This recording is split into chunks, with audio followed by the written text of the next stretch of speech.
Buenos días, ¿cómo estás, Sadrash? Excelente. Encantada, ¿verdad?, de estar acá con ustedes nuevamente.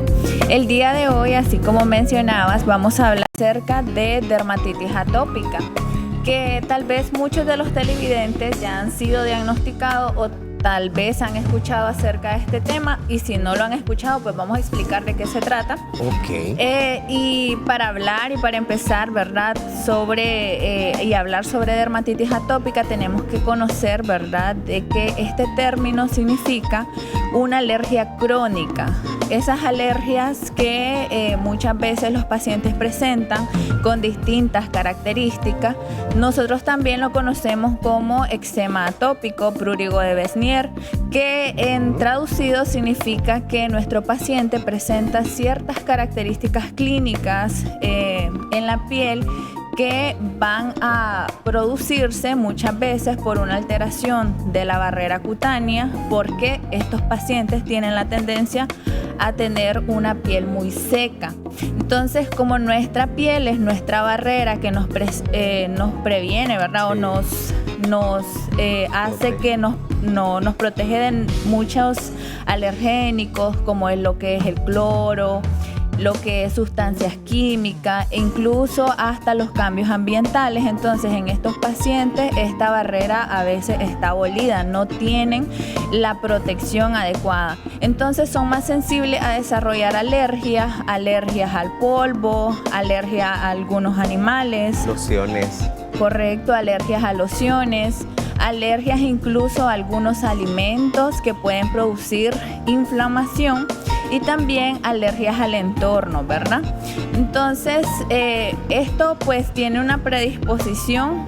Existen pacientes que en la familia ya tenían el antecedente de que su mamá, su papá padecían de asma, de rinitis, o ellos fueron niños o personas que en la edad infantil desarrollaron asma. Entonces después generan reacciones alérgicas en la piel. Ok, quedó bien claro. Entonces, conclusión, es una afección que hace que la piel se seque e incluso se inflame debido a que está desprotegida y está muy propensa a que se nos adhieran distintas enfermedades y distintas bacterias. Así es, realmente el paciente presenta en ciertas áreas la predisposición de desarrollar ronchas, le dicen las personas, ¿verdad?, que son ronchas alérgicas. Ejemplo, a veces en la parte, ¿verdad?, de las fosas, por ejemplo la fosa poplitea, en la fosa acá del cubital, encontramos que pueden tener inflamación incluso de la zona ocular. A veces presentan como la apariencia de ser personas que están cansadas, y eso nosotros le llamamos doble pliegue de Denny Morgan, que son como dos arrugas.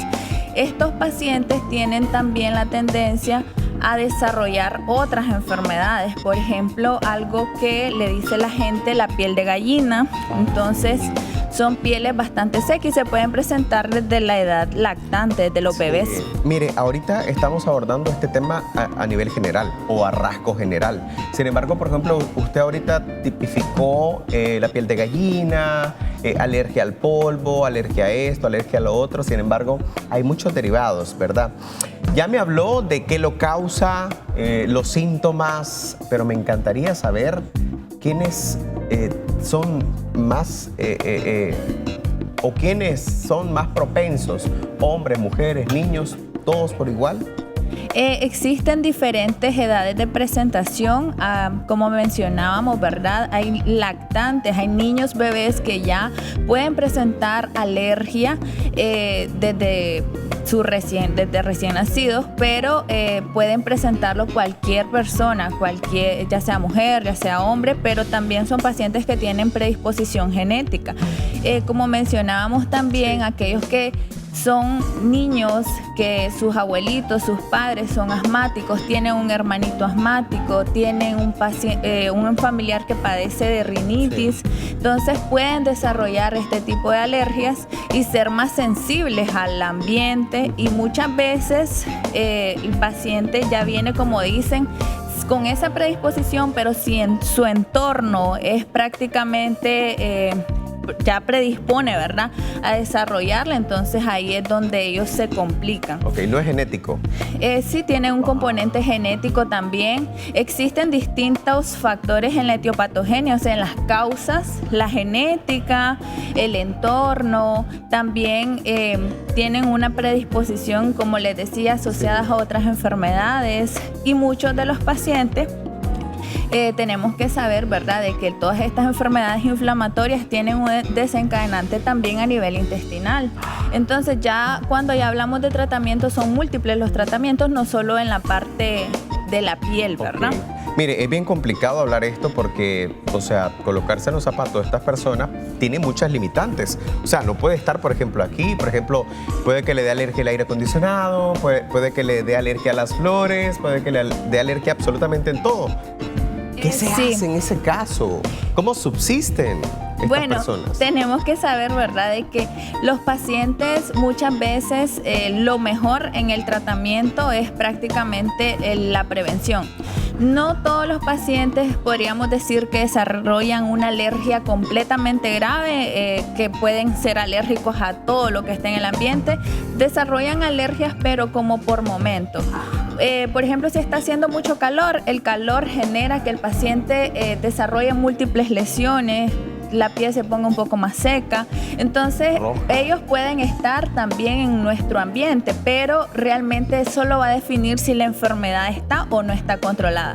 Porque cuando andan descontrolados, ahí el paciente, aunque tal vez coma bien, se esté aplicando las cremas hidratantes, que son un pilar muy importante en el tratamiento, porque cuando la piel está deshidratada, entonces si ese es el origen, entonces tenemos que hidratar, ¿verdad? Sí.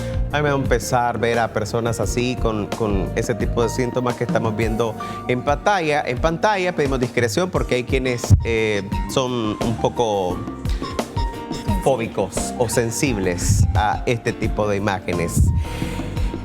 Hablar de tratamiento, lo acaba de mencionar, es múltiple, depende de las personas, pero en primera instancia yo creo que debemos de acudir a un especialista, ¿verdad? Así es. Lo bueno es saber, yo siempre he explicado, ¿verdad?, de que nosotros tenemos que saber el porqué de nuestras enfermedades o qué es lo que tenemos realmente. Porque si nosotros tal vez ya partimos de que tenemos una alergia, muchas veces damos un tratamiento que es para las alergias y el paciente se puede mejorar, pero después vuelve a recaer. Entonces, lo mejor es siempre chequearse en el sentido de que todas las personas pueden desarrollar distintos tipos de alergias, no necesariamente una alergia crónica. Entonces tenemos que saber de dónde viene, el porqué de esa alergia, qué podemos hacer para prevenirla. Y todas las personas son distintas, ¿verdad? No podemos tratar de forma global a los pacientes, entonces hay que individualizar. Me encantó esa explicación que acaba de dar, porque hay pacientes, o no le llamemos pacientes, mejor, hay prospectos o individuos que llegan y quieren que el doctor, el médico que le revise, ya sea público o privado, tenga una bolita mágica y le indique, sí, esto tiene. No, tiene que respetar el procedimiento, tiene que incluso guiarse por los tratamientos, porque al final el especialista guía al paciente, ¿verdad? Así es, porque lo importante, ¿verdad?, es ver que el paciente evolucione bien, pero también que el paciente entienda su enfermedad. Cuando nosotros, ¿verdad?, ya sea que pasamos distintos tipos de consulta, entendemos el porqué de nuestras enfermedades, nosotros también adquirimos como una buena arma para cuidarlas, porque es muy triste a veces ver que los pacientes en esta enfermedad, por ejemplo, que son alergias crónicas, es que el paciente nos pregunta, ¿no me voy a curar nunca? Realmente sí puede andar controlado, puede evitar que andar lesiones, puede evitar que se desencadenen las alergias, pero siempre con los cuidados específicos. Pero si no sabemos esos cuidados, no sabemos qué tenemos, entonces va a ser bastante difícil que nos controlemos de forma permanente o que estemos en un largo tiempo controlados, porque podemos controlarnos en el momento, pero después volvemos a recaer. Doctora Royce, ¿existen riesgos mortales ante este tipo de...? Bueno, riesgos mortales no, pero sí hay riesgo. Estos pacientes son más sensibles a las infecciones muchas veces si se presentan en las edades infantiles, en los niños, ¿verdad? Los niños a veces tal vez tienen la alergia y por el rascado, por la aplicación de tal vez otras cremas o productos que no son adecuados, pueden desarrollar también el impétigo, que la gente le dice la quema de puro, o sea, se sobreinfectan. Sí. Entonces también complicaciones que visibles o complicaciones estéticas, que ya la piel vaya quedando con manchas o que la piel se engruese demasiado por el rascado excesivo. Y tenemos que saber que pues es una enfermedad, ¿verdad?, que también genera un poco de vergüenza a veces en los pacientes, porque si tal vez andan múltiples lesiones visibles, lo que pueden opinar el resto de personas es como, ya he escuchado estos comentarios, anda con sarna, eso se pasa, eso es contagioso, y al final puede ser que el origen sea alérgico. Entonces genera un poco de vergüenza. Bien, doctora, lastimosamente llegamos al punto final. En resumidas cuentas, hay que cuidarse muy bien, ir al médico, ir a, obviamente, donde usted a revisarse, a chequearse y respetar el tratamiento, no automedicarse, por favor. ¿Dónde acudir a sus consultas? Bueno, pueden llamar o escribir al número 5756-1664 o buscarme en las redes como doctora Scarlett Royce, dermatóloga. Vamos a estar siempre dispuestos a contestarle, ¿verdad?, su llamada. Yo sé que muchas veces, y lo quiero aclarar ahorita, no contestamos todos. Ajá. Porque a veces tal vez la cantidad de mensajes, pero pues si siempre podemos ayudar, estamos siempre a la disposición.